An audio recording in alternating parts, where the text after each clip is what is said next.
Welcome to the video. We're living the Ingenium Dream engine management light. This is on my 2016 Jaguar F-Pace. And the code is P0341-92, which is camshaft position sensor.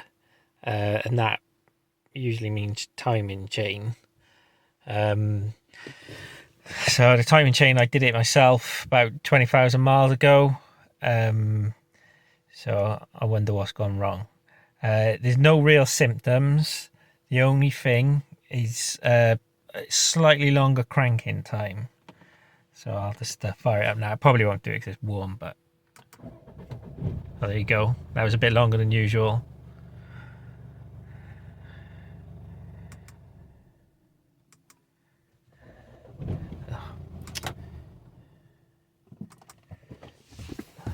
So have a quick look on the guided diagnostics.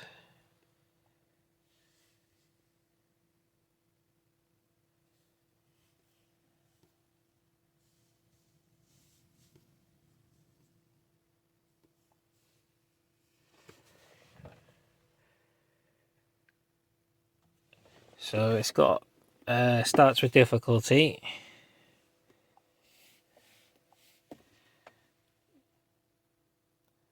DPF, well, the DPF's gone, so we'll ignore that. Right, so first thing I'm going to do is get the top cover off and have a look at the top part of the timing chain. Just fire it up again so you can hear how it sounds. It's always been a bit loud, but it's diesel, isn't it? But the chain's not slapping around or anything.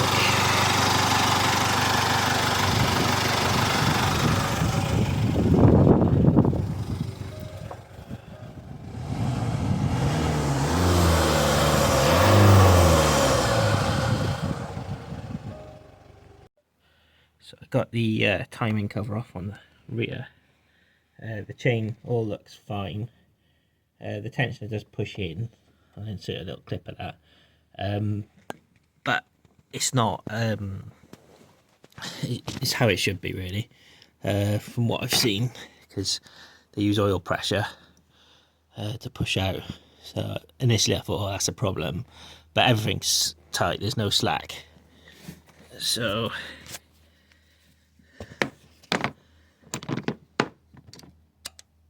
yeah, that's good. So I'm going to put the timing tools on next, and I'm going to have a look at the camshaft sensor, which is there.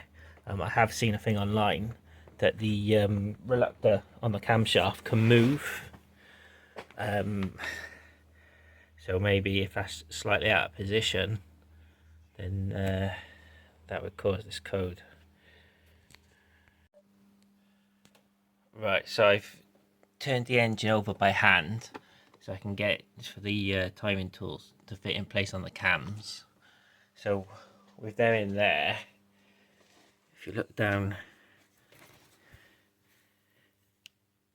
that's where it should be, that part of the reluctor. It's not moved.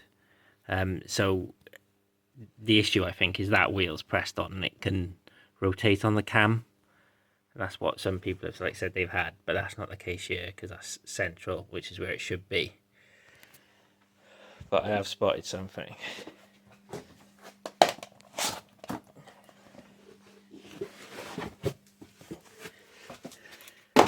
So I took the starter motor out just so I could get a screwdriver on the flywheel to get it into position.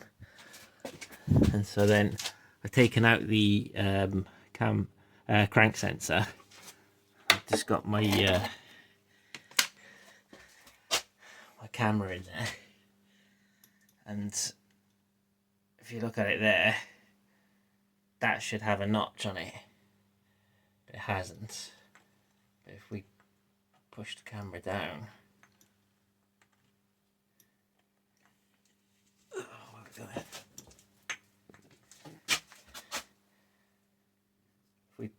push the camera down a bit, you can see there, that's where the notch should be for the timing.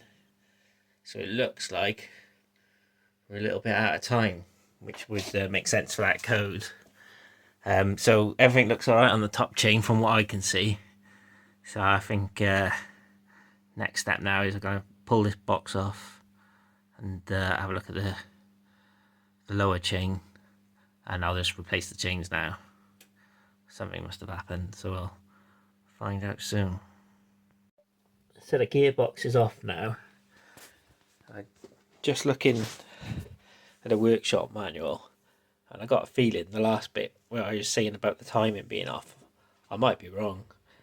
So the manual says you turn the engine over clockwise with the tool, and then you get your locking plate fitted in, which is what I got there.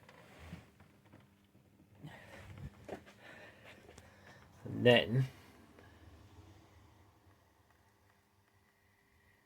so put the bolt in.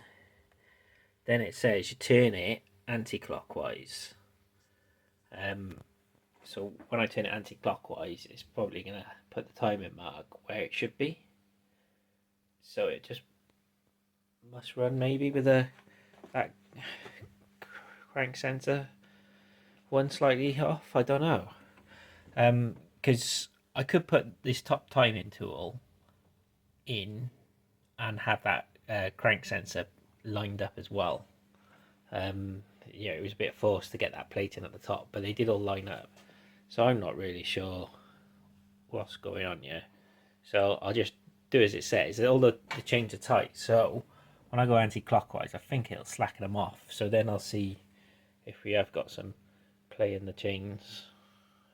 I guess I'm just going to replace them. It's all apart, and then just see what happens when I put it back together. So I got the tool in there. So now we have got some slack in the chain.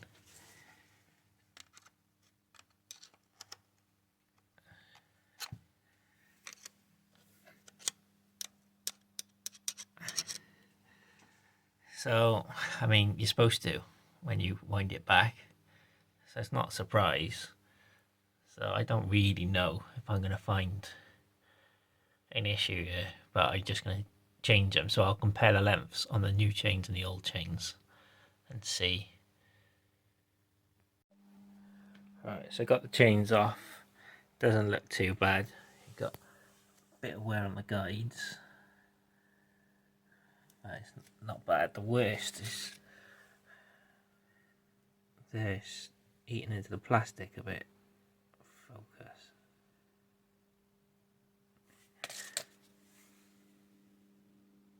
Yeah, there you go.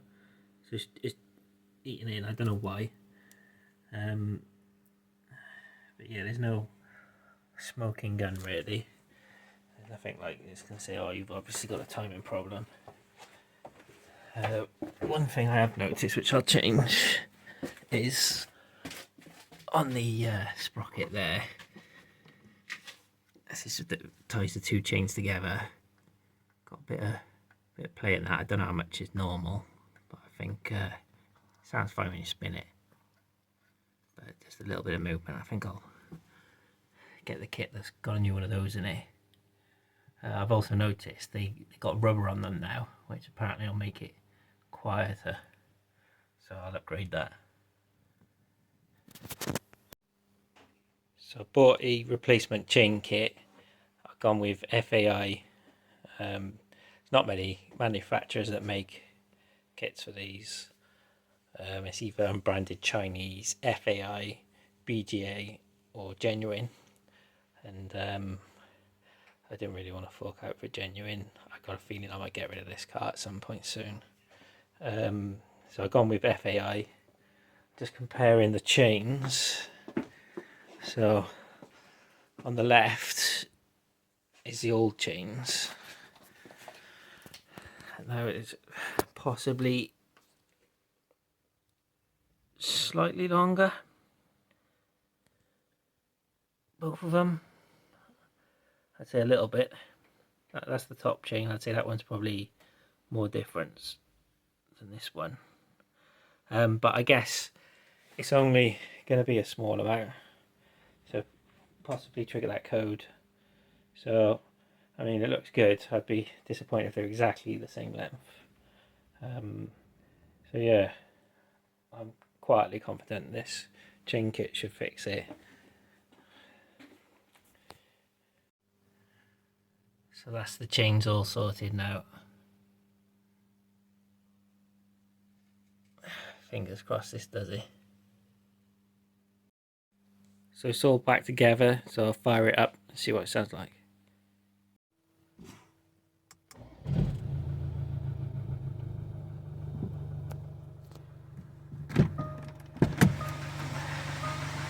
Sounds alright.